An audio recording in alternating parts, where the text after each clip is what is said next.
صلی اللہ علیہ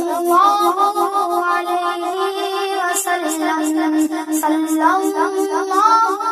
جب غور و فکر کریں گے تو نعمت کا وہ شکریہ ادا کرنے والا بنے گا، اس نعمت پر وہ شکر گزار ہوگا کہ اللہ کا شکر ہے کہ اللہ نے ہمیں یہ چیزیں دی۔ اور دین کے اعتبار سے ہمیشہ اپنے سے اوپر والے کو دیکھنا ہے۔ مثال کے طور پر اگر کوئی انسان 10 رکعت نفل نماز ادا کیا تو ہم یہ چاہیں کہ ہم ان سے بڑھ جائیں، ہم 20 رکعت پڑھیں۔ کوئی ایک پارہ قرآن شریف کی تلاوت کی تو ہم ان سے پڑھیں کہ ہم 5 پارہ 10 پارہ کریں۔ تو دین کے اعتبار سے اوپر والے کو دیکھنا ہے اور دنیا کے اعتبار سے اپنے سے نیچے والے کو دیکھنا ہے کہ اگر اللہ نے سواری ہی کو لے لیجیے، اگر کہیں کو موٹر سائیکل کی سواری ہے تو اپنے سے نیچے والے جن کو سائیکل ہے ان کو دیکھے تو اس پر وہ شکر ادا کرنے والا بنے گا۔ اس نعمت کا اللہ کا شکر ہے کہ اللہ نے ہمیں اس سواری کا انتظام فرمایا، عطا کیا۔ اور اگر سائیکل والا ہے تو وہ پیدل چلنے والے کو دیکھے، اگر کنہیں کا ایک مکان بنا ہوا ہے تو جن کا مکان بنا نہ ہوا ان کو دیکھے تو فوراً وہ شکر ادا کرے گا۔ اور اپنے سے اوپر والے کو دیکھے گا، اگر موٹر سائیکل والا فور ویلر والے کو دیکھے اور اس پر دھیان لگائے تو اس سے دل میں اللہ کی ناشکری پیدا ہوگی۔ وہ دل میں سوچ رہے ہیں یا ہو سکتا ہے زبان سے اقرار کر لیں کہ اللہ نے اسے تو 4 چکے والی گاڑی دی، ہمیں تو کچھ بھی نہیں ہے، یا اپنے آپ میں احساس سے کمتری کا شکار ہو جائیں گے، انہیں تو اللہ بہت دیے ہیں ہمیں کچھ بھی نہیں ہے۔ تو اس سے نعمت کا کفران ہوگا، ناشکری کرنا ہوگا۔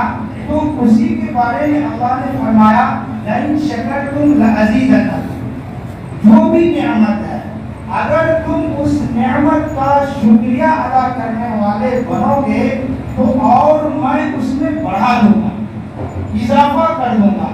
بڑھانے کے 2 مطلب ہیں، ایک تو ظاہری طور پر اللہ برکت ڈالیں گے، وہ مال زائد ہوگا، بڑھے گا۔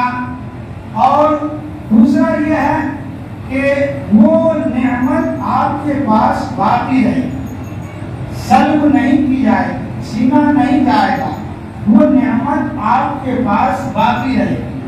تو 2 فائدے ہو گئے شکر ادا کرنے کے۔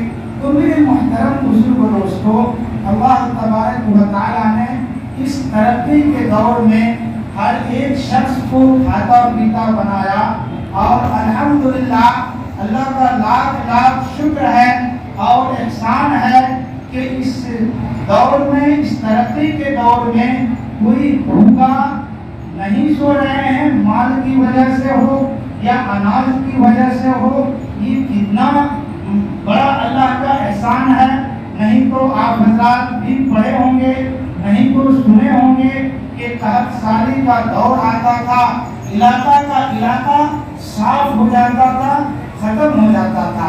تو اللہ نے ہمیں مال و زر سے نوازا ہے، اور آپ تمام حضرات کی ہی کوشش، جد و جہد سے اور تمام قربانیوں کے نتیجے میں جس وقت جیسی ضرورت پڑی، مال کی ضرورت پڑی، مال آپ آگے کیے، جان کی ضرورت پڑی اس کو حاضر کیے، وقت کی ضرورت پڑی، آپ تمام حضرات کی بہت بڑی قربانیاں ہیں کہ آج الحمدللہ کہ یہاں مسجد بھی ہے، عیدگاہ بھی ہے، اور دوسری منزل بھی تیار ہوئی حال ہی میں، وہ بھی آپ حضرات کے قربانی ہی کا نتیجہ ہے کہ جیسے جیسے آواز اٹھی اللہ کے راہ میں خرچ کرنے کا، آپ تمام حضرات اس میں بڑھ چڑھ کر حصہ لیے، دوسری منزل تیار ہوئی۔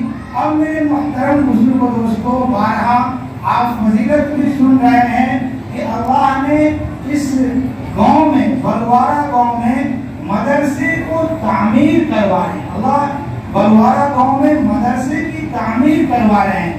اس کے لیے آواز لگ رہی ہے. تو اب ایسا نہیں کہ روپیہ رہتے ہوئے بیٹھے جائیں گھر میں بس تو ہے نہیں بعد میں دے دیں گے.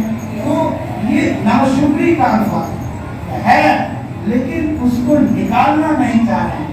آج ذہن میں اگر دقت ہوتی ہے مال کو خرچ کرنے سے تو اس سے شیطان کا آپ کو کمر توڑنا ہے کہ کرایہ دینا بھی نہیں دل چاہ رہا ہے مال رہتے ہوئے. تو آپ اگر دے دیے تو شیطان کا کمر ٹوٹے گا. اللہ خوش ہوں گے, شیطان کا کمر ٹوٹے گا کہ اس طرح سے مال کو ادا کیا گیا. اگر رہتے ہوئے بھی آپ وہاں پر انکار کر رہے ہیں یا کوئی تاخیر ٹال مٹول کر رہے ہیں تو یہ ناشکری ہے. لیکن اس طرح کے الفاظ ادا ہو رہے ہیں ہے ہی نہیں تو ناشکری کا الفاظ. اللہ اگلا حصہ ہے آیت کا وَلَئِن كَفَرْتُمْ مِنْ عَذَابِ لَشَدِيدٍ. اگر تم میری ناشکری کرو گے تو میرا عذاب سخت ہے.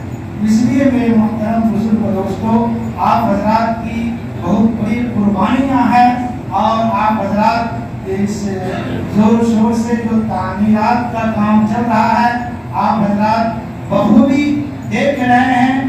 تو اس میں جہاں تک ہو سکے جیسا کہ ایثار الثواب کا ہوا یا جو کمیٹی کی طرف سے جو روپے باندھا گیا ہے تو کوشش کریں کہ اس سے بڑھ کر کے ہی, نہیں تو اتنا تو دینا ہی ہے